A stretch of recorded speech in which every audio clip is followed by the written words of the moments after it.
What's going on, everyone? This is Dom and meet Red Mercury. This is a $1,000 mid-range gaming and 4K video editing Ryzen PC build catering to all those AMD fans out there. And trust me, it packs some power and performance for the money. And be sure to leave this video a thumbs up for more builds like this in the future. But Red Mercury is a perfect example of how little you need to spend to build something capable and cost effective. So be sure to check out the links in the description for a complete list of parts and components. So for the case, I decided to go with the red and black Corsair Spec Alpha, as it fits in with the theme here and looks damn good doing it. This case comes packed with red LED lit front facing fans and plenty of space inside, and it pairs up nicely with the rest of the components here. I'm also using Asus's Prime B350 Plus, as it's a very affordable AM4 motherboard coming in at just under 100 bucks. It lacks Crossfire X capabilities and is scaled back a bit in features compared to the Prime X370 Pro motherboard,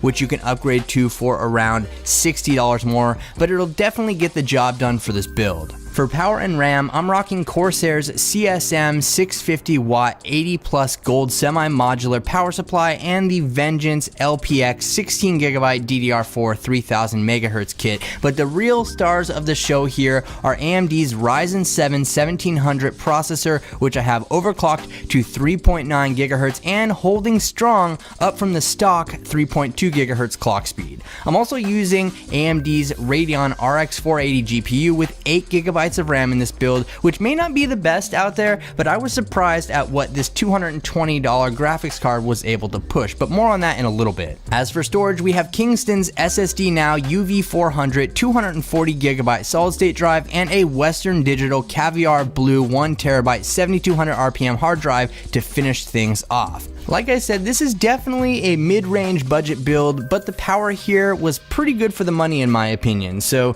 Geekbench 4 gave us a single core score of 3981 and a multi-core score of 22,100 after the overclock, which is pretty great. As for 3D Mark's Firestrike benchmark, we got a pretty decent score of 9,862, so while this thing won't be crushing gaming, it definitely has some potential, which we'll get into next. This obviously isn't going to be a gaming beast, but it can hold its own casually. So with Rise of the Tomb Raider, I was easily able to game at a 1080p resolution on highest settings, running a consistent 65 to 70 frames per second with zero issues. Counter-Strike Global Offensive was running good on high settings at the full ultra-wide resolution of 3840 by 1600 and between 50 and 60 frames per second.